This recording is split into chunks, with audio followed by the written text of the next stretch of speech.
A seguir, Painel.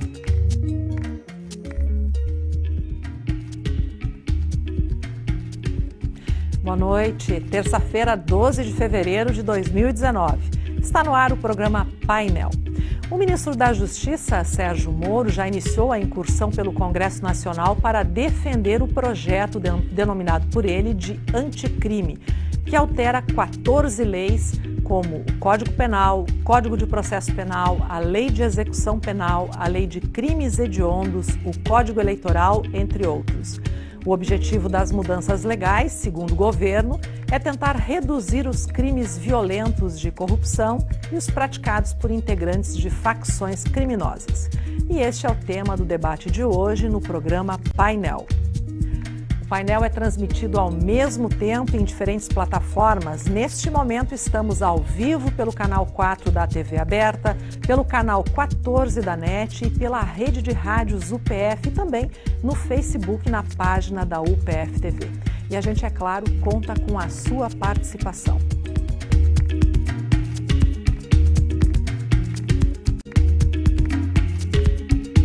Programa Painel.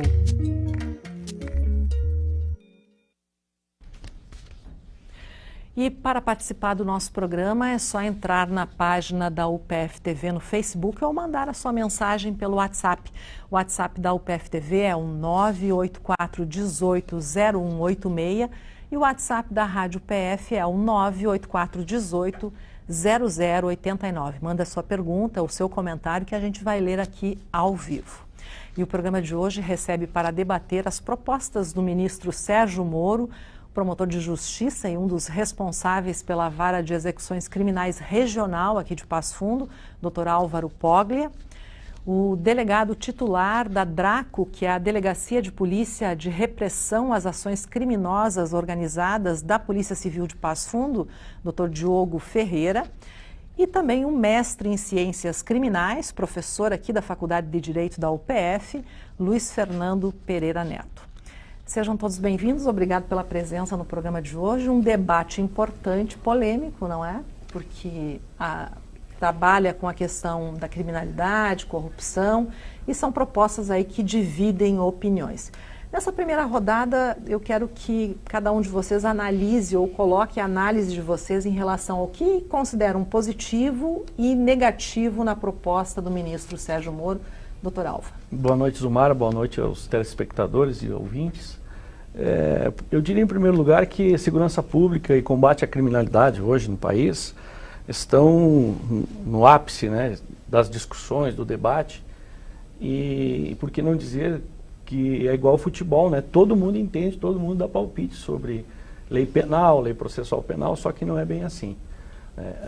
Nós tínhamos uma expectativa muito grande em torno desse prometido projeto do ministro ex-juiz Sérgio Moro, e eu temo que ele venha a frustrar algumas expectativas. Por quê? Porque os pontos positivos que nós temos são pontos positivos que já existem, de certa maneira, em nível geral, tanto nas leis penais como nas leis processuais penais, né? E alguns pontos negativos que eu vejo, eles partem de uma discussão de lei ordinária quando nós temos que discutir, se for para discutir, a Constituição. Uhum. Sem respeitar a Constituição, qualquer modificação legislativa ordinária, ela se torna inconstitucional. Doutor Diogo, sua análise inicial do projeto. Boa noite, Sumara. Boa noite aos telespectadores. Num contexto geral, eu considero que o anteprojeto é bom, mas deixou a desejar em muitos pontos que seriam cruciais para a melhoria da segurança pública, porque hoje o que se vê em algumas situações é uma falta de efetividade do cumprimento, principalmente das decisões judiciais, das condenações. Muitos criminosos contumazes não ficam presos muito tempo, então talvez teria que ter sido um pouco mais profundo. Tem a questão da reincidência também. Exato, e esses criminosos, vamos dizer assim, é do perfil, é da má índole deles essa vida criminosa. Então, no geral, o projeto poderia ter aprofundado muitas questões, e eu digo que tanto na investigação criminal como no sistema prisional, o sistema prisional é o gargalo da segurança pública no geral ali, porque é dali que parte as principais ordens para cometer crimes do pessoal que não está preso. Então, eu acho que o foco não precisaria ter, vamos dizer assim, em alguns pontos ele já disse coisas que, como o Dr. Álvaro falou, já estão na lei. Mas, às vezes, principalmente a questão do cumprimento da pena ali, de manter presos, principalmente líderes de facção, que são os que comandam essas células, esses outros delinquentes. Então, eu acho que foi bom, mas poderia ter sido bem melhor. Professor Luiz Fernando. Boa noite, Zumara. Boa noite, ouvintes, telespectadores da UPF-TV. Prazer estar aqui, debatedores. De uma maneira geral, me parece que o projeto deixa muito a desejar. Sob o ponto de vista formal, sobretudo, porque o Brasil, talvez podendo viver um momento novo, seria a situação realmente de pensarmos em uma reforma de um novo Código de Processo Penal, que por sinal há 10 anos está em tramitação no Congresso Nacional, um novo Código Penal e também, quem sabe, uma nova Lei de Execuções Penais, que também é uma ótima lei. Sob o ponto de vista de que nós temos muitas leis já, e o problema, sim, está na efetividade delas. Ou seja, ao invés de nós pensarmos em algo em termos significativos e modificações de sistema, nós estamos como se estivéssemos ainda administrando o mesmo remédio ao doente que está em cada vez estado mais terminal. E fazemos isso desde os anos 90. A ideia de enrijecer, encrudescer a lei penal não é um remédio eficaz para os controles de índices de criminalidade. O Brasil já deveria saber disso há muito tempo. Portanto, eu recebo como mais um arremedo em termos de discussões. É bem verdade que tem alguns pontos que devem ser, sim, aplaudidos, mas não sob um ponto de vista isolado. Sobretudo quando se tratam de alterações tão substanciais e que, efetivamente, o Supremo Tribunal Federal já analisou questões, muitas delas que estão nesse projeto, né? Que o próprio nome ele já é antepático, porque contra o crime, anticrime, todos nós somos. Contra o crime, contra a corrupção, todos nós somos. Agora, como se houvessem leis penais que fossem pró-criminalização, não se trata disso. A questão é que nós temos que pensar mais do que isso, porque é um ponto realmente muito preocupante para o Brasil hoje, nessa lógica de ficar fazendo uma espécie de colcha de retalhos das nossas legislações, tem hoje a legislação penal, processual penal, mais atrasada da América Latina. Nós temos que sair dessa situação e buscarmos um sistema novo de investigação, de processamento, de recursos, e não algo assim pontual. Reformas pontuais não são o melhor caminho, a meu ver.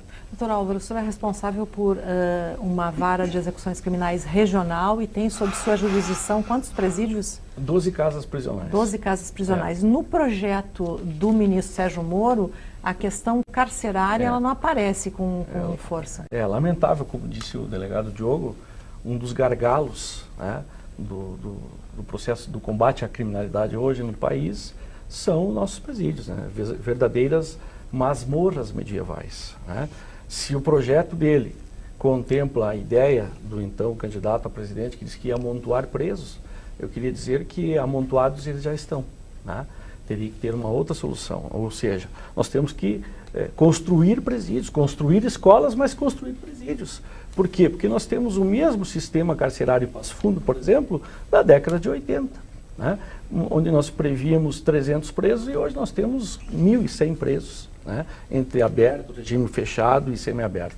Ou seja, o gargalo da segurança pública é o sistema prisional. Por quê?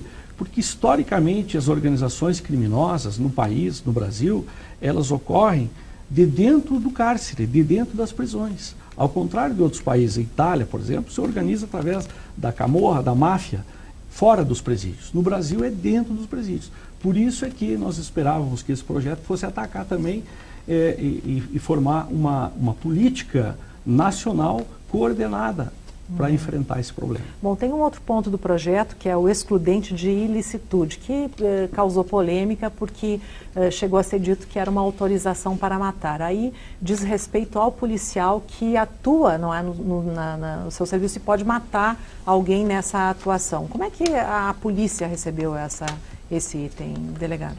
Assim, num primeiro momento, a questão do confronto, isso é uma situação muito delicada. E vamos dizer assim, só quem está ou participou de um confronto que tem condições de verificar, porque às vezes você está numa diligência, se depara com criminosos armados, às vezes com armas mais potentes e letais que a polícia possui, e naquele momento não dá tempo, às vezes, de dar alguma ordem de comando para os marginais e o confronto é instalado. É inevitável. É inevitável. Então, outra coisa é você estar cumprindo o mandado de busca e a pessoa está simplesmente com a arma na mão, não apontando para ninguém. É uma situação diferente. Então, essa questão do risco iminente, que eu acho que é um pouco mais discutível, mas que nem aquela, eu digo, a posição ali do governador do Rio de Janeiro, que falou que quem está com um fuzil na mão não está para brincar, né? Uhum. Então eu acho que se a pessoa está com uma arma mais letal, não é aquela questão somente do abate, mas... Mas é um item que a polícia recebeu bem?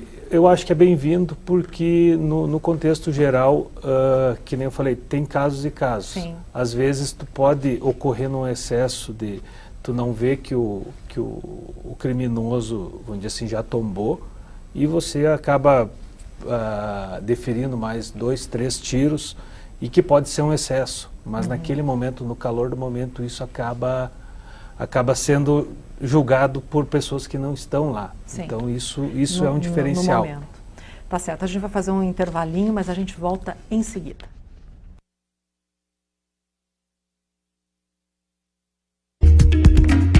Estamos apresentando o programa Painel.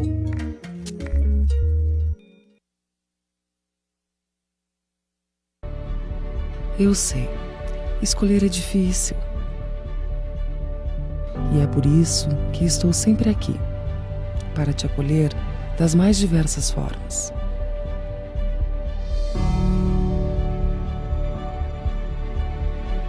Afinal, algumas experiências são impossíveis de serem sentidas à distância. Viva essa experiência. Conheça todas as formas de ingresso.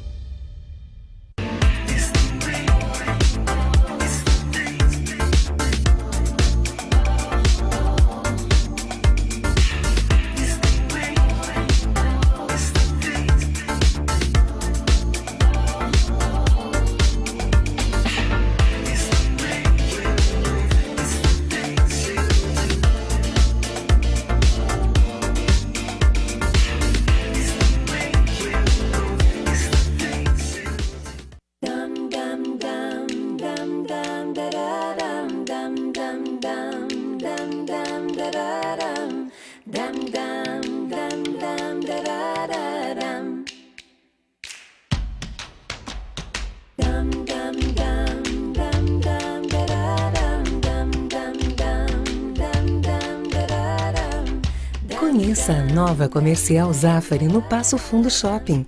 Um convite ao sabor.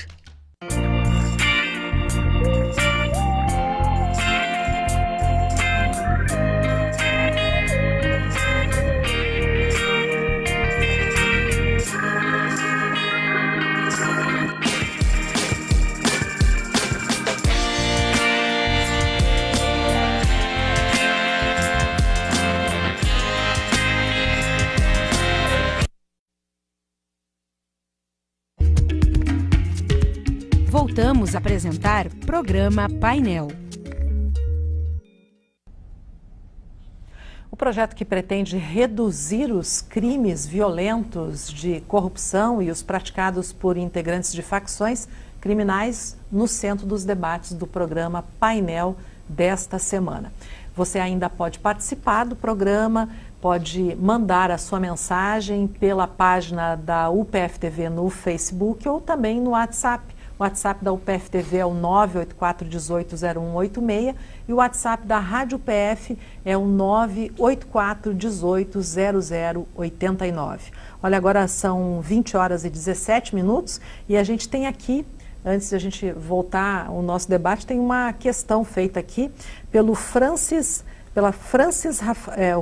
Rafael Neto Ferro. Ele é do bairro Petrópolis, aqui de Passo Fundo. Eu vou resumir porque ele pergunta o seguinte, ó. Algo comum a se ouvir falar do projeto é que promoveria maior encarceramento, sendo que os presídios já estão lotados. E a gente falou isso, o doutor Álvaro falou dessa situação. A curto prazo, talvez, me pergunto, se não seria ao contrário, com o passar do tempo, já que a possibilidade de ser efetivamente punido e de realmente cumprir a pena poderia fazer com que o meliante declinasse do ato de realizar um crime. Então, gostaria de saber a opinião dos convidados. Em primeiro lugar, respondendo aí, o meliante, como ele diz, o delinquente, ele não pensa na consequência, se tem que cumprir pena ou se não tem que cumprir pena. Ele pensa em praticar o fato. Não é a pena que vai inibir ele de praticar o fato. Essa é a minha posição. Então não vai reduzir, não vai criar essa é a expectativa. Medo. Ainda mais em um sistema carcerário dominado por facções criminosas em que sabemos todos que o gerenciamento criminal vem daí. Enquanto o Estado não retomar ao menos a função de neutralização que a pena tem que ter em relação ao indivíduo, evidentemente que qualquer taxa de encarceramento que ainda, como disse o doutor Álvaro, ainda agravar esse problema, porque me parece que o Supremo já há muito tempo tem discutido isso, as questões carcerárias, né? Nós não vamos conseguir ter um tratamento ainda melhor. Respondendo objetivamente a pergunta do ouvinte, do telespectador, justamente é aquela preocupação da criminalidade de rua. Me parece que um projeto como esse, ele só tem a piorar a situação de criminalidade urbana e não melhorar. É que o que eu vejo, os presídios estão lotados, primeiro porque não há investimento dos governos na construção, mas também é em razão de que as pessoas de má índole, elas não estão preocupadas com qualquer punição. Se elas têm a oportunidade de praticar qualquer crime, elas vão praticar, porque elas não têm medo da punição, vamos dizer assim, do poder punitivo do Estado, porque ele é zero. Tem alguns criminosos que eles preferem ficar presos um bom tempo, praticar um crime, ter uma oferição de dinheiro, principalmente nos crimes envolvendo patrimônio. Eles preferem praticar, por exemplo, um roubo e vamos dizer assim, subtrair 50, 100 mil reais e ficar um ano preso e tendo aquele dinheiro lá bem guardado para quando ele sair ele poder aproveitar. Então eles não têm medo da punição. E cada vez mais se vê, em vez dos crimes e das pessoas diminuírem no mundo do crime, se vê a cada semana com novos criminosos que você nunca tinha ouvido falar. Bom, um dos itens aqui, que é polêmica também, porque já foi discutido pelo STF e vai voltar à pauta do Supremo, que é a prisão em segunda instância. Pela proposta do ministro, o projeto obriga o cumprimento de pena de prisão imediatamente após condenação em segunda instância. Não há um choque aí com a Constituição, doutor Álvaro?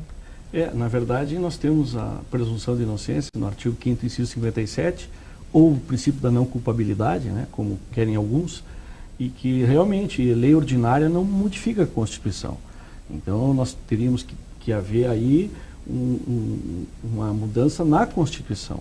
E a mudança da Constituição, e aí eu invoco como cláusula pétrea, né, essa condição de presunção de inocência, diverge totalmente da proposta. Né?